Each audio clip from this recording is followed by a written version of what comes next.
My next project for getting my machine ready for riding season is to get rid of the annoying squeak coming from these shocks by replacing the stock bushings with a set of these UltraLife bushings from Garage Products.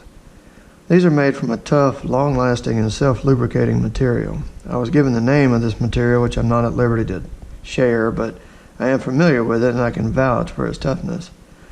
Let's get the shock off the RZR and I'll show you how to swap these out.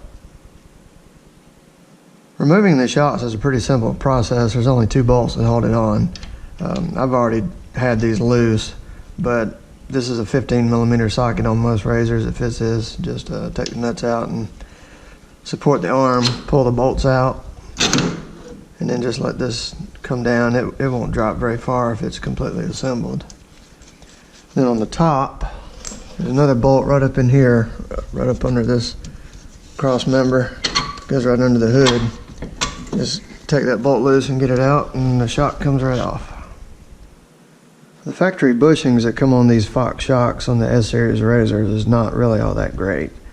It has a chrome-plated pin that goes through the eye of the shock on each end, and then this plastic clip-on washer.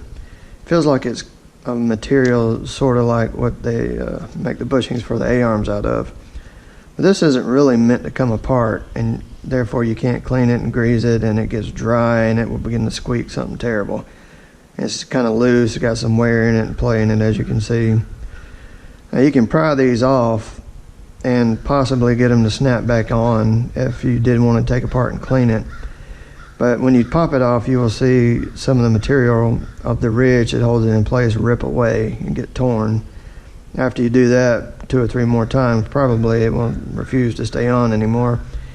I don't imagine that would matter too much. It will be squeezed inside the mount, and you have the bolt that holds everything together. But still, it's kind of a poor design. Let's go ahead and pop that top one off here. I don't know if you can see on the camera, but some of the material that holds it on tore away when I did that.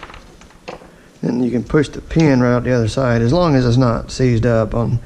I've already done the shocks on the passenger side and on the rear. Both of these were completely seized, and I had to take a punch to drive it out of the shock. It's not an ideal situation. Right inside here is what amounts to, I guess we'll call that a seal. It's not much of one. It's more like a washer out of a garden hose. There's one on each side, and that's the majority of, or what you have to keep the debris out of the eye of the shock. Get the one out of the other side.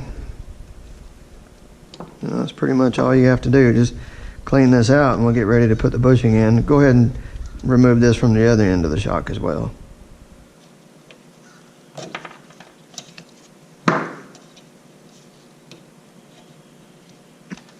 Not worried about being too careful with these because I do not intend on putting them back.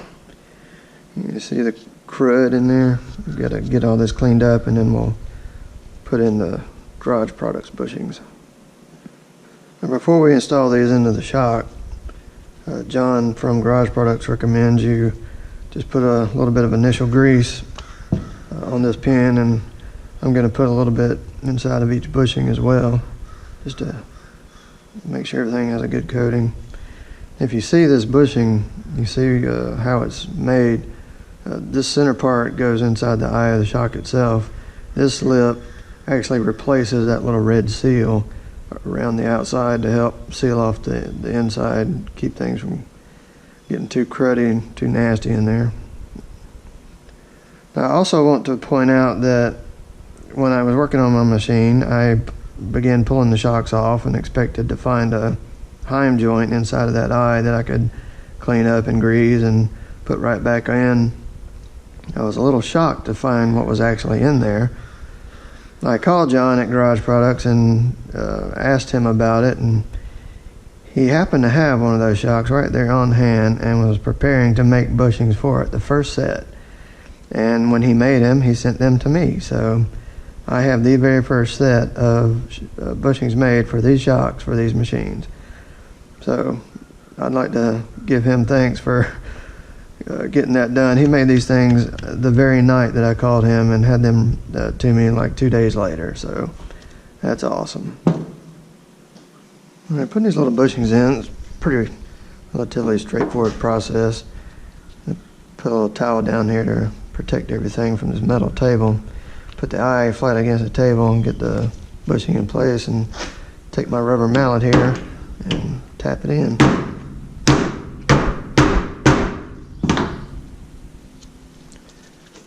And we'll turn it over and put the other one in.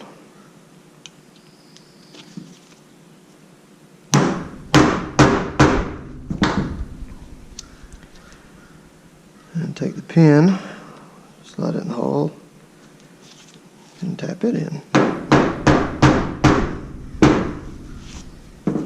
And there we have it. I'll just wipe this little bit of grease off right here, both sides.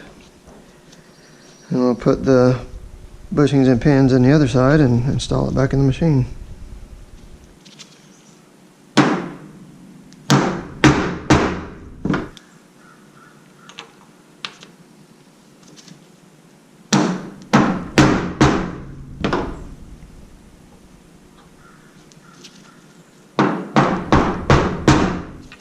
Putting the shock back in the RZR is a pretty simple process. It's almost, well, it's exactly the opposite of how we got it out.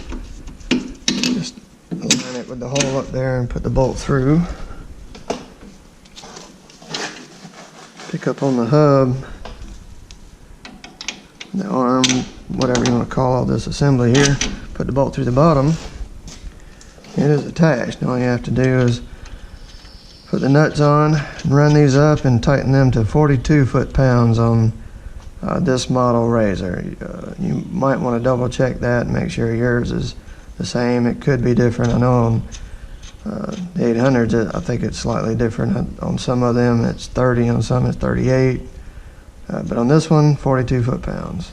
That probably goes for any of the 900 or 1000 S series. If this was all you were doing to your RZR, you'd be finished once, of course, you did the other three. I am far from finished. I still have to remove all these A-arms, clean them up, and I'm replacing the factory bushings with a very nice set of Garage Products bushings.